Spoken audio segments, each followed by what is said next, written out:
여러분, 성장이라는 말과 성숙이라는 말은 같은 것 같지만 같지 않고 다릅니다.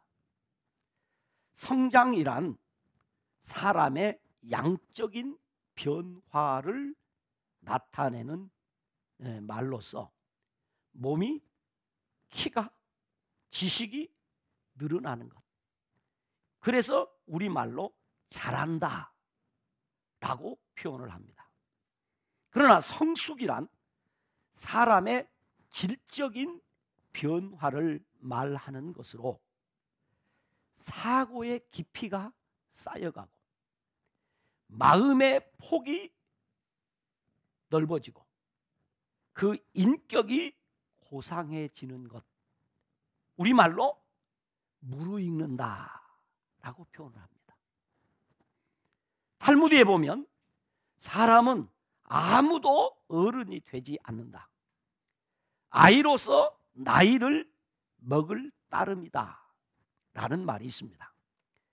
아이들이 성장해서 키도 자라고 배울 것도 다 배워도 여러분, 성숙하지 못하면 여전히 아이일 뿐인 것입니다.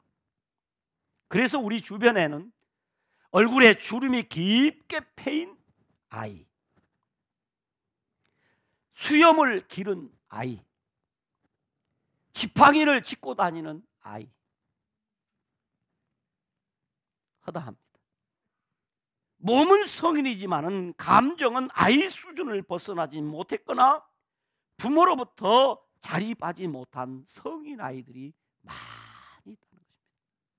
대학을 보냈는데도 대학에 가서 엄마가 수강 신청을 해줘야 공부를 하고, 엄마가 강의실을 일일이 찾아다니면서 너 여기서 몇 시부터 몇 시까지 수업한다고 하고, 대학에 갔는데 대학에서 스스로 레포트 하나 작성을 못하니까 어머니가 레포트 대신 작성해 주는 곳에 돈을 주고 레포트 작성해서 제출해 주는 이런 기현상이 우리 한국 교육 현장에서 비일비재하게 일어나고 있습니다. 그런데 신앙도 마찬가지입니다. 신앙 성장이란 신앙의 외적인 변화로서 신앙에 관하여 알아가고 교회 생활이 익숙해지며 교회에 출입한 지 시간이 흐르니까 교회에서 직분을 받는 것, 이것은 신앙 성장이라고 말할 수 있습니다. 그러나 신앙 성숙이란 신앙의 내적인 변화로서 신앙의 인격이 그리스도를 닮아 그리스도의 향기를 풍기고 성령의 열매를 맺게 되는 것은 신앙의 성숙입니다. 그런데 신앙이 성장했다고 해서 신앙이 성숙하는 것은 아닙니다. 신앙은 성장했지만은 그래서 이제 교회에 관해서 알만한 거 다 알고 성경에 관해서도 어느 정도 알 것은 기본적으로 다 알고, 그래서 교회에서 이제는 모든 사람들에게 존경받을 만한 중요한 포지션을 차지하는 직분도 받았지만은 신앙이 성숙하지 못한 사람이 있다는 것입니다. 교회 생활에 대한 것은 잘 알지만은 실제로 그 사람 속에서 그리스도를 닮아가는 모습 대신에 철저하게 인본주의적인 삶을 살아가는 신앙의 성인 아이들이 되어서는 안 됩니다. 반드시 우리 신앙에는 열매가 맺어야 합니다.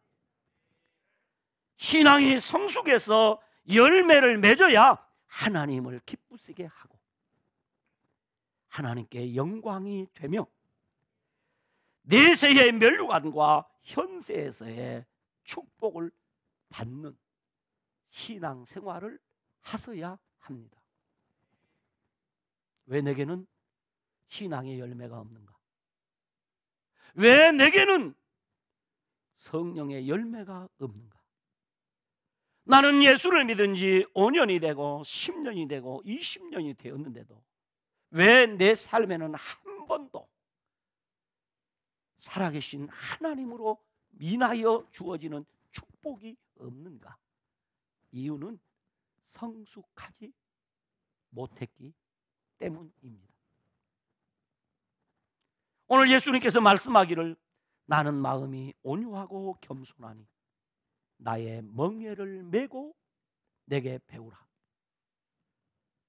나는 마음이 온유하고 겸손하니 나의 멍에를 메고 내게 배우라. 그리하면 너희 마음에 쉼을 얻으리니 이는 내 멍에는 쉽고 내 짐은 가벼움이라고 했습니다. 겸손을 배우라는 얘기입니다. 다시 말하면 성숙을 배우라는 얘기입니다. 주님의 겸손, 주님의 성숙, 주님의 인격, 주님의 삶을 배우라, 그런 말입니다. 왜?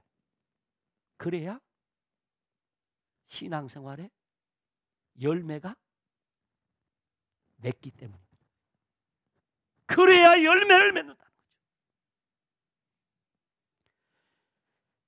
한마디로 쉽게 표현하면 그래야 오늘 우리 그리스도인들에게 맺어지는 성령의 열매, 내세의 멸류관, 현세의 축복이 있다는 겁니다.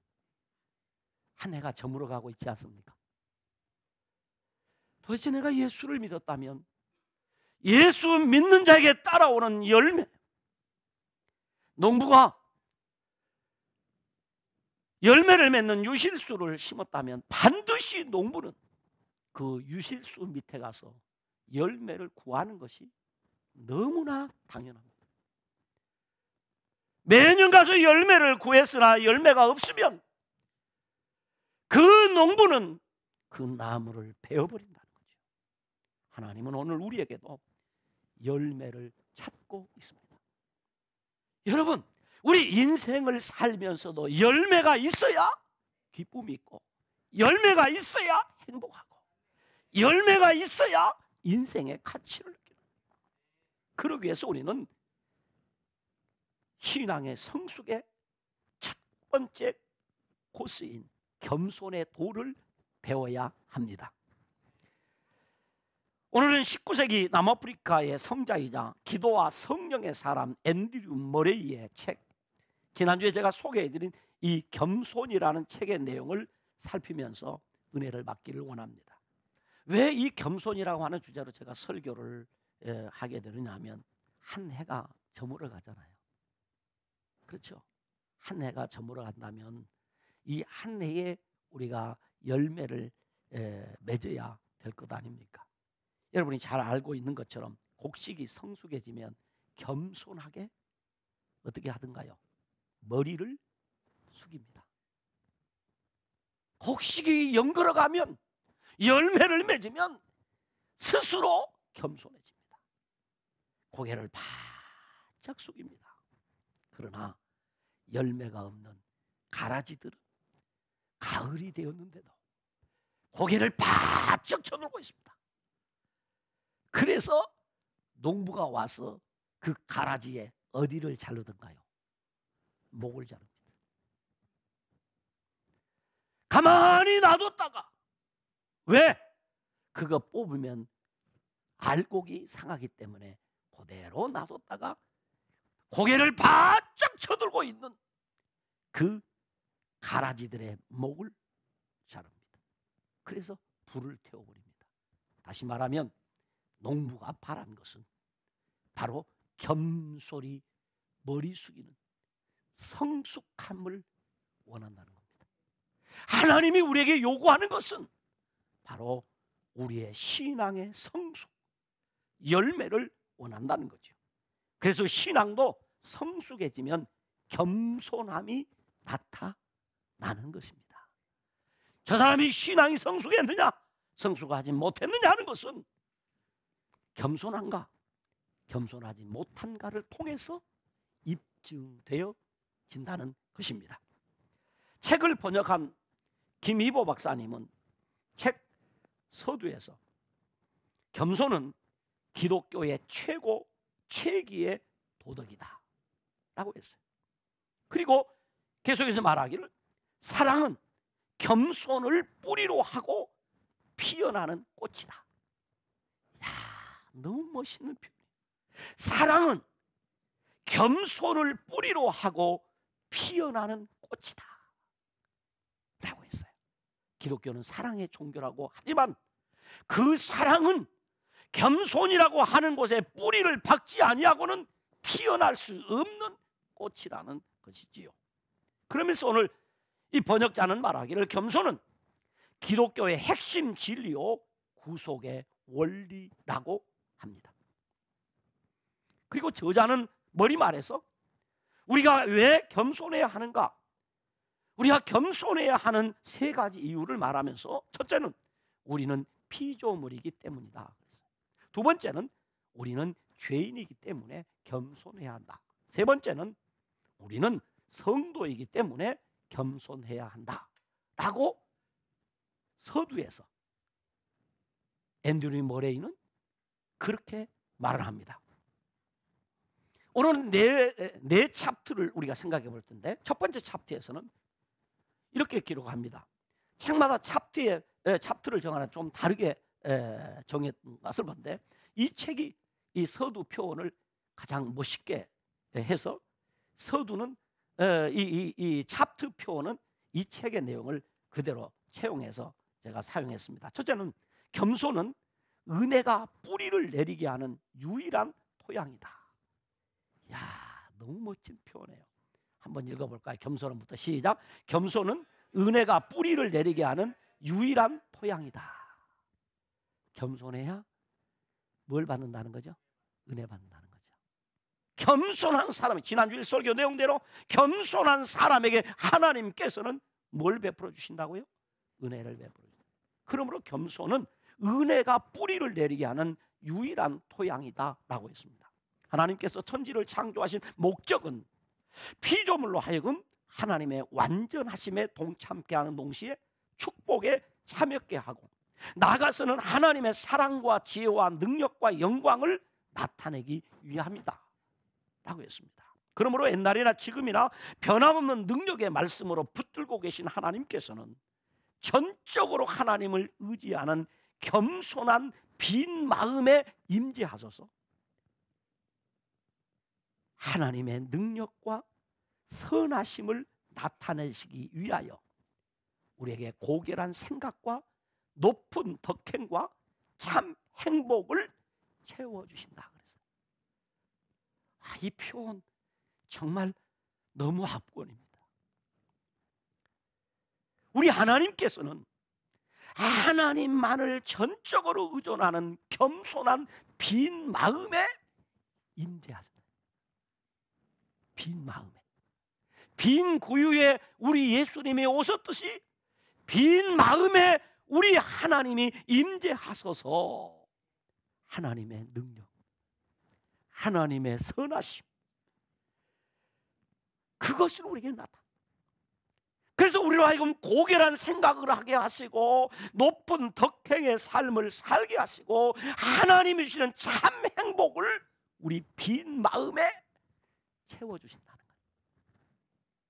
빈 마음에. 그러나 교만은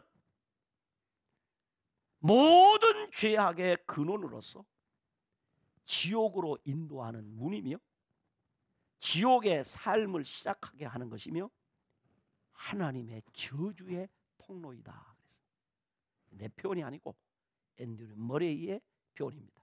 그러므로 인간이 하나님께 대하여 맺어야 할 근본적이고 유일한 관계는 잃어버린 겸손을 도로 찾는 것 외에 아무것도 없다라고 했어요. 다시 읽어드립니다. 인간이 하나님께 대하여 맺어야 할 근본적이고 유일한 관계는 잃어버린 겸손을 도로 찾는 것 외에는 아무것도 없다. 다시 겸손을 찾아야 된다. 그래서 예수님께서 이 땅에 오심도 겸손을 회복하시고 우리로 하여금 겸손하도록 하며 겸손하심을 그 겸손하심으로 우리를 구원하기 위해서 오셨다 그랬어요. 만약 겸손이 없다면 하나님을 모실 수 없고, 만약에 겸손이 없다면 하나님의 은총도 성령의 능력도 체험할 수 없다라고 했습니다. 겸손이 없다면 신앙도 있을 수 없고, 겸손이 없다면 사랑도 기쁨도 힘도 있을 수 없다 했습니다. 그러므로 겸손은 은혜를 뿌리내리게 하는 유일한 토양이다. 여기 이 토양이라는 말을 이 다른 버전에서는 심전이다 그랬어요. 겸손은 하나님의 은혜를 뿌리내리게 하는 유일한 심전이다. 마음밭이다 이 말이에요. 심전이다 라고 했습니다.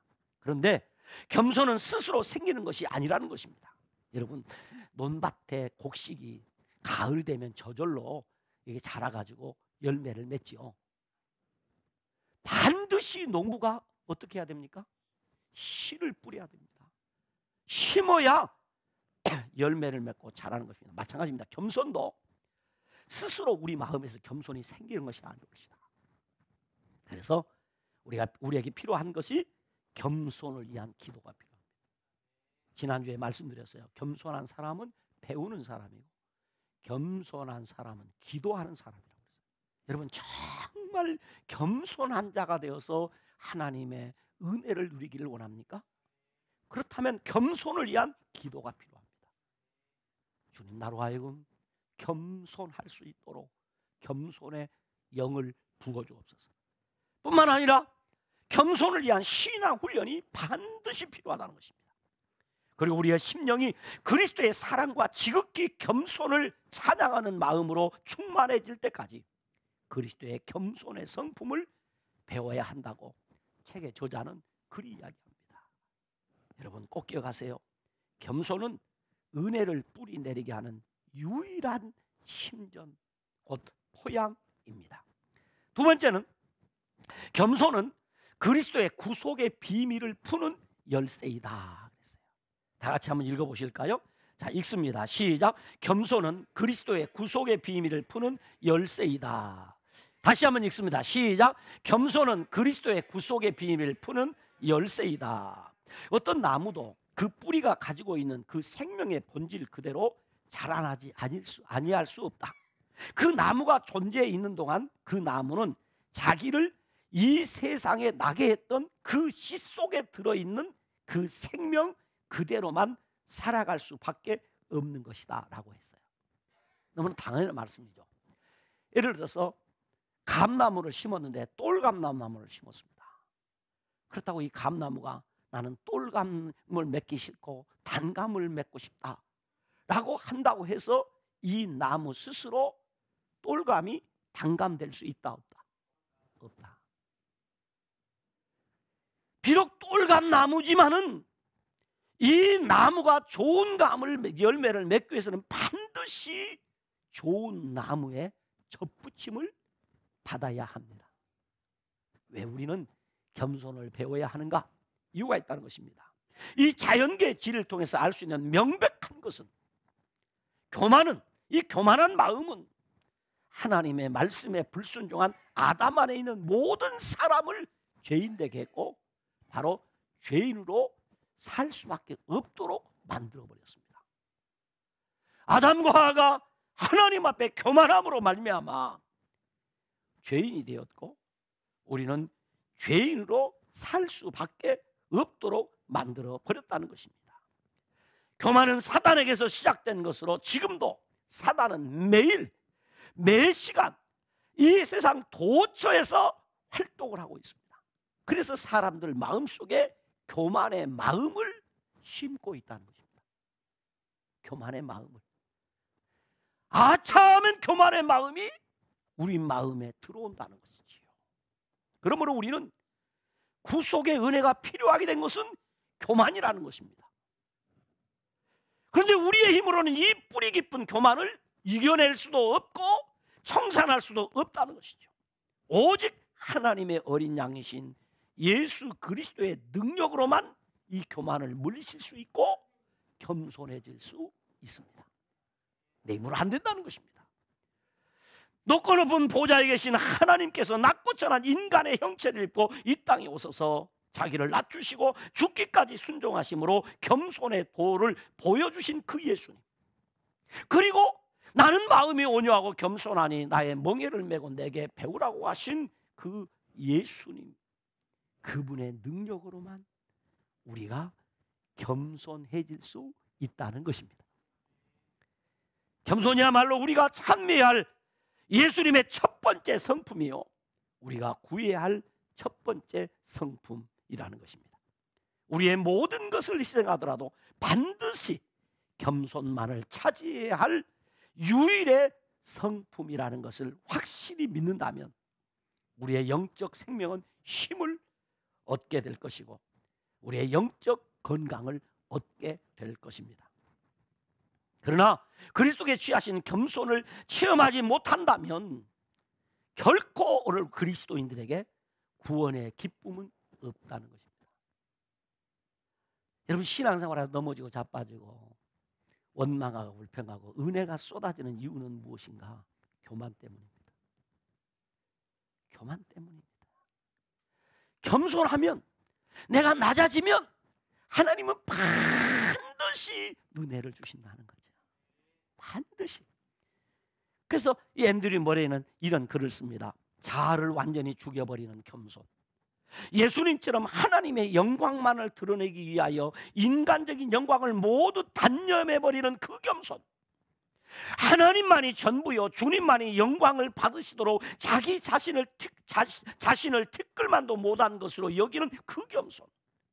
구속의 비밀이 담긴 예수 그리스도의 겸손을 배우라고 말씀하신 하나님 앞에서 하루 또 하루를 하나님의 구속의 비밀이 담긴 예수 그리스도의 겸손 속에 잠기는 행복이 있어야 한다. 저만인가요? 저는 이 책을 읽으면서 그저 가슴이 뜨거울 뿐입니다. 바로 그리스도의 겸손에 잠기는 행복이 오늘 저와 여러분에게 있기를 주님의 이름으로 축원합니다. 세 번째입니다. 예수님은 자신을 내려놓음으로 겸손을 보이셨다. 한번 같이 읽어봅시다. 시작. 예수님은 자신을 내려놓음으로 겸손을 보이셨다. 나는 섬기는 자로 너희 중에 있노라 라고 하신 예수님께서는 누구든지 자기를 높이는 자는 낮아지고 누구든지 자기를 낮추는 자는 높아지리라 라고 하셨습니다. 그리고 그 말씀이 진리임을 예수님께서는 친히 삶으로 우리에게 보여주셨습니다. 특별히 요한복음을 통해서 예수님께서는 하늘에 계신 하나님의 아들로서 오직 하나님 아버지께만 존귀와 영광을 돌리고 있습니다.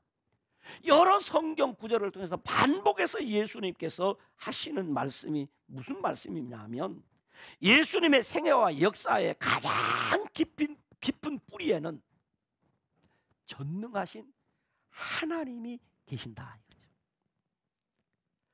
예수님의 모든 사역의 능력, 예수님의 모든 사역의 여정에 가장 깊은 뿌리에는 전능하신 하나님이 계신다. 이것을 깨달은 사도 바울은 표현하기를 나의 나된 것은 무엇이다? 하나님의 은혜로 된 것이다. 예수님께서 요한복음을 통해서 보여준 그 진리를 깨달은 사도 요한의 고백입니다.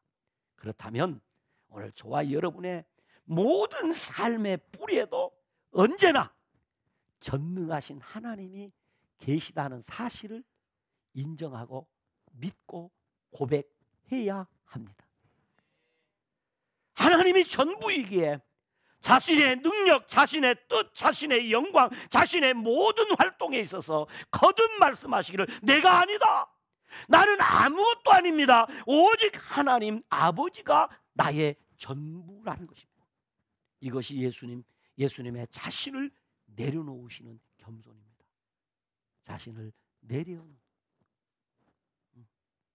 그러므로 하나님께서는 자신을 내려놓음으로 모범을 보이신 예수님의 겸손을 배우라고 말씀하신 것입니다. 마지막 네 번째입니다. 겸손은 예수님의 지상 최고의 가르침이다 라고 했어요. 한번 같이 화면 좀 보실래요? 겸손은 예수님의 지상 최고의 가르침이다. 시작. 겸손은 예수님의 지상 최고의 가르침이다. 예수님께서 공생의 초기 사역부터 마지막 성만찬의 자리에서까지 예수님이 가르친 것은 겸손입니다. 그리고 오늘 본문에서 우리 예수님께서는 나는 마음이 온유하고 뭐한 겸손하니 나의 멍에를 메고 배우라 라고 하셨어요. 그리고 누가 크냐라고 하며 변론하는 제자들에게 어린아이 하나를 데려다가 곁에 세우시면서 예수님 말씀하기를 너희 모든 사람 중에 가장 작은 그가 큰 자니라 라고 가르쳤습니다. 또한 높은 자리를 탐하는 바리새인들을 향하여 너희 중에 큰 자는 너희를 섬기는 자가 되어야 하리라 라고 하셨습니다. 우리 예수님은 인자가 온 것은 섬김을 받으려 함이 아니라 도리어 섬기려 하고 자기 목숨을 많은 사람의 대속물로 주려 함이니라 라고 하신 그 예수님께서는 처음부터 마지막까지 겸손을 가르치고 겸손을 실천하는 삶을 사셨습니다. 성도 여러분, 물이 가장 낮은 곳을 찾아 채워지듯이 하나님께서는 겸손함으로 마음이 비어있는 사람을 찾아 은혜를 베푸십니다. 기가 막힌 표현이잖아요. 물이 가장 낮은 곳을 찾아 채워지듯이 하나님께서는 겸손함으로 마음이 비어있는 사람을 찾아가서 은혜로 채워주신다. 스스로 낮은 데 처해 있는 자를 찾아가셔서 우리 하나님은 높여주십니다. 영광을 나타내 보여주십니다. 능력을 주십니다. 그러므로 하나님께서는 우리에게 겸손을 배우라고 말씀하고 계시는 것입니다. 그리스도의 겸손을 배워 참된 쉼이 있는 그런 삶, 주님의 겸손을 배워 참된 쉼을 누리는 삶, 하나님의 은혜와 축복이 있는 삶을 사시기를 주님의 이름으로 축원합니다. 기도하시겠습니다. 하나님, 감사합니다. 우리의 앞서간 신앙 선배이신 앤드류 머레이 목사님을 통해서 오늘 우리가 은혜를 받게 하신 것 감사합니다. 그의 가르침이 우리의 마음을 움직이게 하신 것을 감사합니다. 교만하여 하나님의 대적이 되지 않게 하시고 주님의 겸손을 배움으로 하나님의 은혜로 채워지는 그런 복된 삶을 살게 하여 주시옵소서. 예수님 이름으로 기도드리옵나이다. 아멘.